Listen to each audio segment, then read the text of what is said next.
that there's probably some kind of explosion. Uh-huh. Or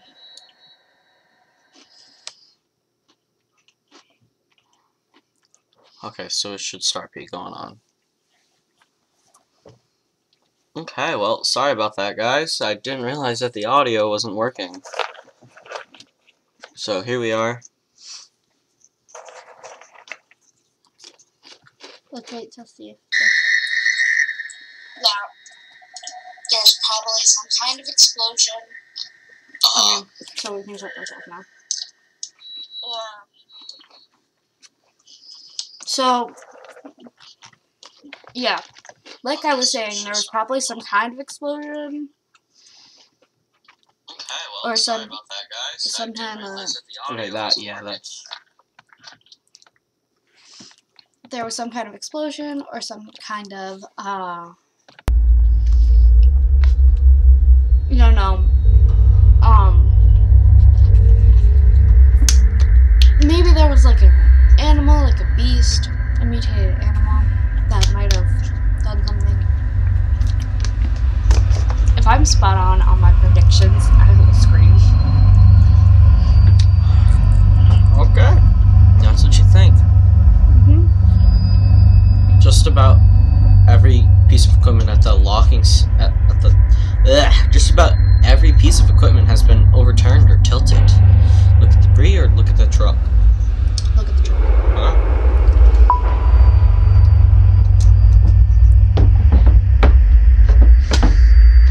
The truck.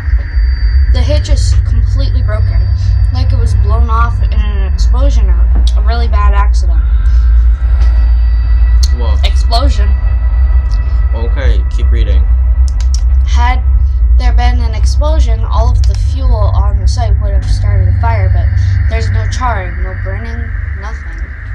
I walked through the area where Dennis had been working. From the looks of it, he'd been moving slowly, where he'd only taken down 4 trees today.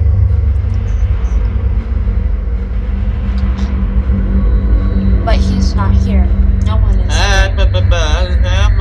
Oh, his metal lunchbox is open, an indicator that he had been taking an early break. But he's not here. No one is here. Where the hell is everyone? I could try to make a call on my cell phone, but its battery's already running really low. Not that it matters. The reception is crap out here. I think we should yell out because in case we need to call someone at a later time. Hey guys, where is everyone? Tony, Frank, Dennis, Joe? But the names fall flat among the wreckage. I get nothing back other than scaring a few birds overhead. Might as well start walking and try and find some answers. The highway is almost a mile back though, and through the woods, down the gravel road we used to reach the site. Maybe the crew ran that way for help, but why would they have left me? Were they scared? Out of sorts? Maybe I can catch up to them, but with my truck overturned on its side, it looks like I'll be walking. My god, I can't remember what I was doing before I woke up on my back. Wait, what's that underneath the bulldozer? Oh my god, it's a leg. It either has to be Tony or Dennis. The dozer looks unstable, like it might roll some more. It might not be safe to get close, but at the same time, I can't just leave him there. What do you think? I know what happens either way, so it's up to you. We should go look. Hey, are you okay? Are you alive? Holding onto my hat as I step over to the wreckage. Wrecked equipment. The wrecked equipment and Wait, no, I got it. Hey, I yell. Are you okay? Are you alive?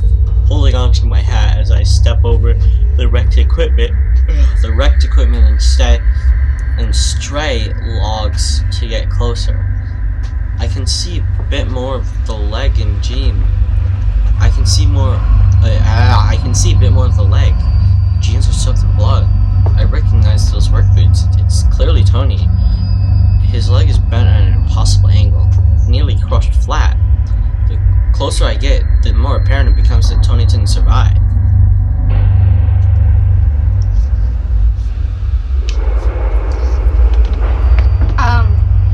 So we could pull the body out or leave the body alone. There's potential dangers with both of them. If we pull the body out, the truck could tumble on us. But if we leave the body alone, something could come and attack us because of the smell. You're thinking of this... No, okay? Okay, whatever you want to think of it as. Whatever you want to do. Where are you going to put the body when you pull it out? Are you going to keep dragging it along with you? Exactly.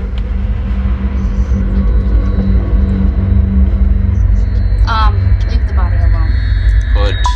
Good choice. Fucking God, good choice. There's nothing I can do for him now. I start to back away slowly in shock. I stumble back and suddenly trip over one of the stray logs. My head collides with one of the logs as I bite the ground, but my hard hat does its job, thank God. I decided to look for it earlier. But wait. But what's more startling is that I realize Tony's dead. I look at him feeling something rising in my throat. I don't know if it's a scream or vomit. But I have to push away. I have to push it away. I can't lose control right now. I can't lose my cool. If I lose my cool right now, there are too many questions that will go unanswered. Jesus Christ, I couldn't read. Shit, I can't believe this. Tony, he had 2 boys. He coached his oldest son's baseball team. He was the hardest worker I had, and was one of the most honest and reliable men I knew. This isn't right. I can't stay here. I have to find Dennis, Frank, and Joe. I have to find out what happened here. Continue.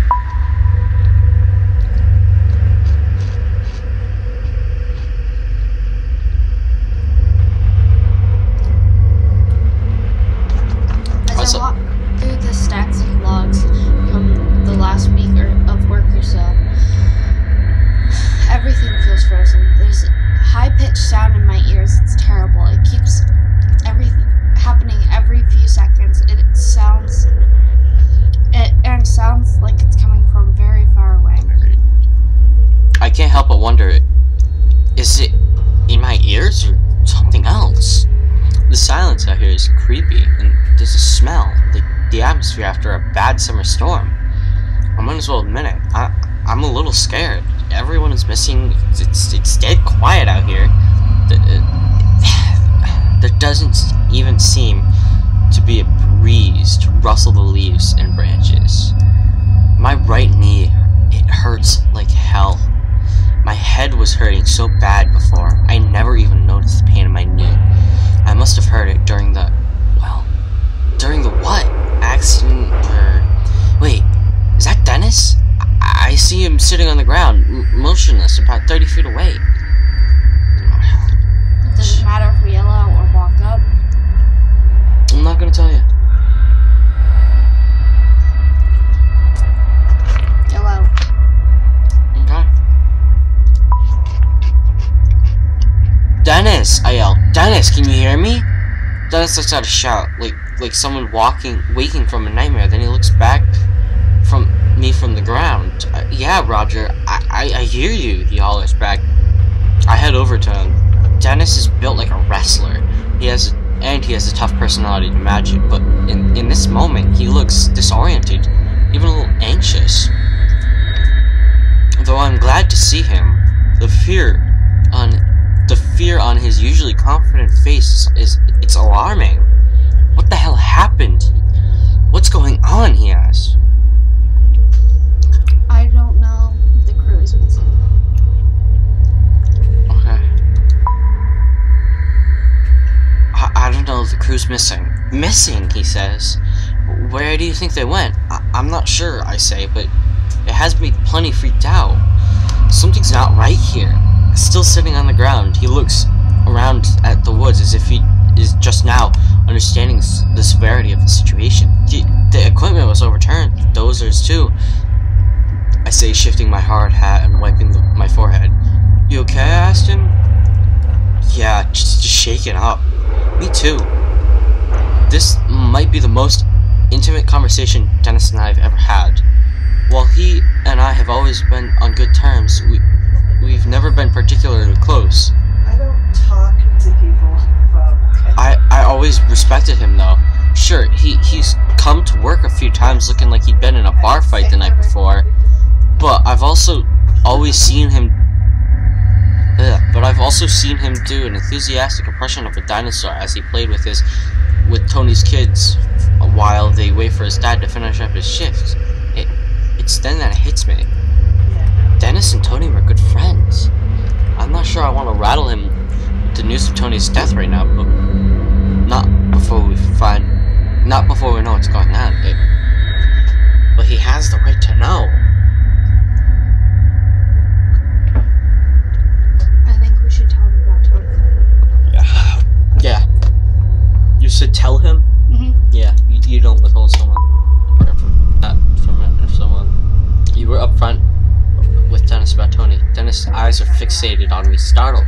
He was crushed under the dozer, I say. Dennis pauses for a moment, like he's trying to understand what I said. His eyes narrowed, and his bottom lip quivers. Shit, he says. I can tell that he's fighting back tears. He and Tony have been tight, almost like brothers. Hey, he adds quickly, as if trying to escape the reality of Tony's death. Did you see that light? No, I say. What did you see? Hold on, guys, 1 second.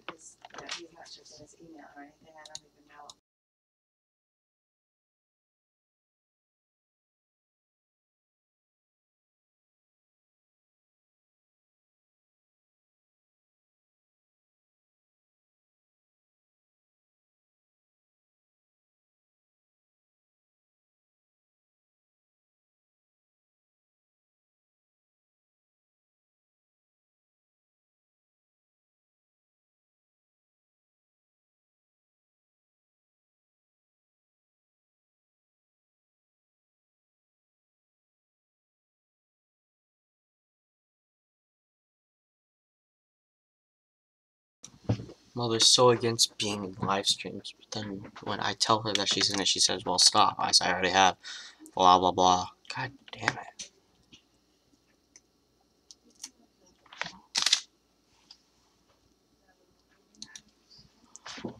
Alright. Is it still muted? No. Okay, let's go.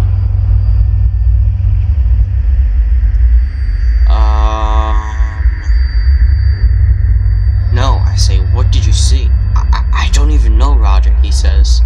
It was like this flare of white light. It came straight out of the ground. Right up out of the ground, like an explosion. So there was an explosion, I say.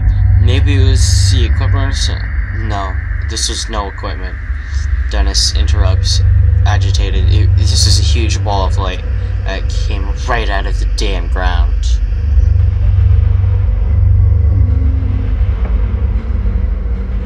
He's already, He already told us what it looked like. yeah. So where did it go? Where did it go? It just shot up into the sky until it was out of sight. When? I'm not sure, he answers. I had just finished about 10 trees for the day, and it was about a top one, and then it happened. You were almost done with 10 trees, I ask? Yeah, he says, looking at the ground. You know I wouldn't want to take a lunch break until I was done. And that's when the light blew up? Why don't you... And that's when the light blew up. Why? You don't believe me? I believe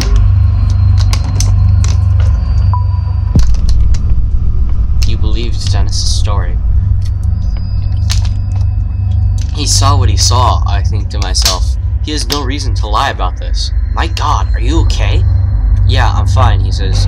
But if I'm being honest, it scared me pretty bad. And if it's all the same to you, I'd like to get the hell out of here. We both stand up and start heading towards the road. It isn't until we start moving I see Dennis's wound. His right side is covered in blood, the red seeping through his light blue work shirt. or through his blue work shirt. There are splatters of it here and there. Also, a very large red splotch that makes me worry. Are you in a lot of pain? But he's a tough guy. Huh? He's a tough guy. You think he'd tell you how much pain he's in? How did you get the injury?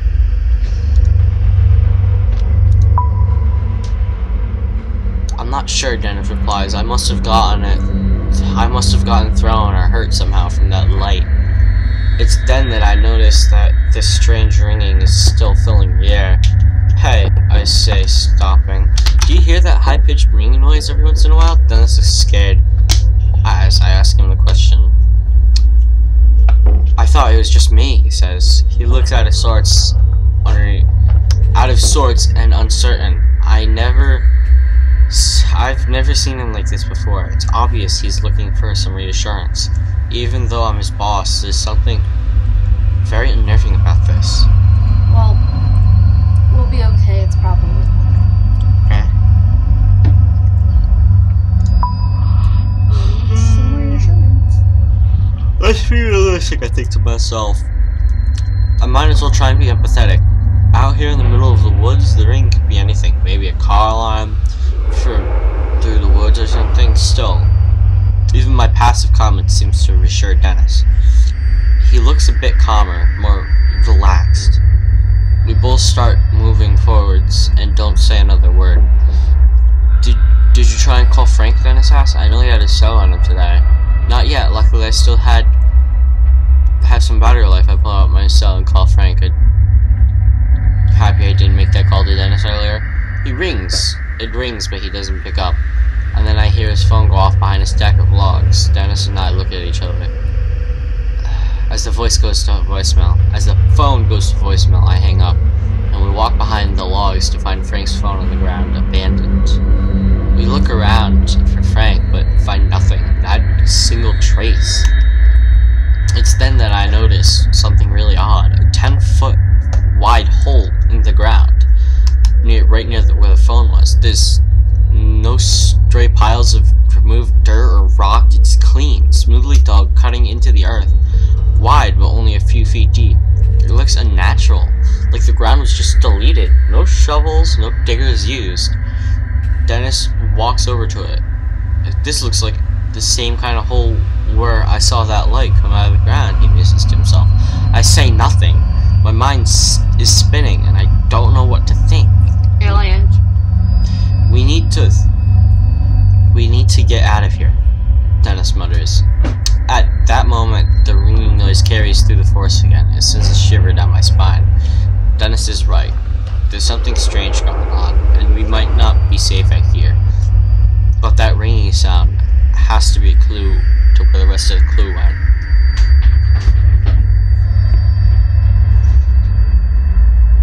Just leave it. The dog will get. You choose. No, you choose. I've already done it. I know what happens either way. Well, we might get hurt if we turn up the sound, but we also might be leaving someone else to get hurt if we don't.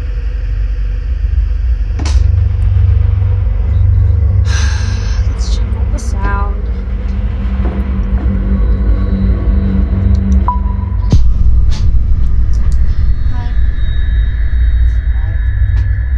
You decide to check out the sound. Something's not right. I say if there's something mechanical, something's not right, I say. And if there's a mechanical noise like that, you think someone's out here, he asks? Maybe. I think we should at least check it out. Maybe they might be able to help. Yeah, you go right ahead. I'll stay here, he says with a grin. I'll be waiting for you. Better hurry, though. Dennis doesn't look like he has it in him. Doesn't look like he's in the best shape to be trouncing around the forest, but we need some answers right away.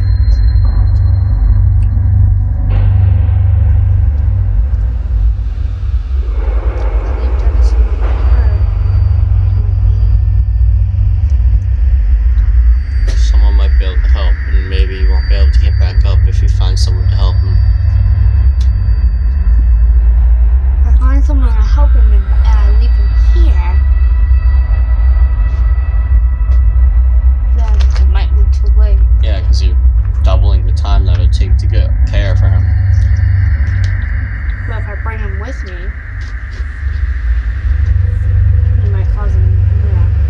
bring. There's more pros for bring. No, you're coming with me. I bend over and hoist him up against my shoulders. He resists just barely and then gives in. He looks at me like he's terrified of me, making a quick moan in his throat. We start moving through the woods quickly, with no idea where the rest of the crew is. I worry that they could be in danger. Every tree out here looks exactly like the same. Every tree out here looks exactly the same. I grew up in the country, and I can find my way around the forest without much problem, but I'm feeling dizzy. I'm leaning against a tree when I hear something that has when I see something that has no business being out here. A logging crew has been out here for 3 weeks and I've never seen it before. Continue.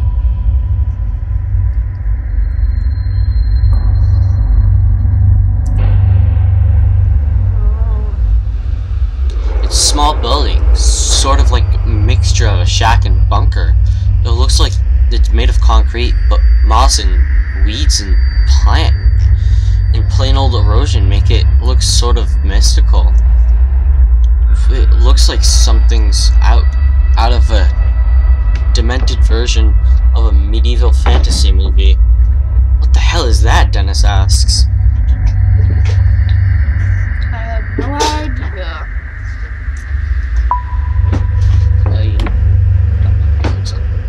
Go in. You purchased this land, right, boss? Didn't you survey it? I certainly did, I say, getting a little defensive. But this wasn't here. You think the others maybe went in here? He asked nervously. Why would they do that? I asked. I don't know, but they aren't out here. If they aren't inside, they're probably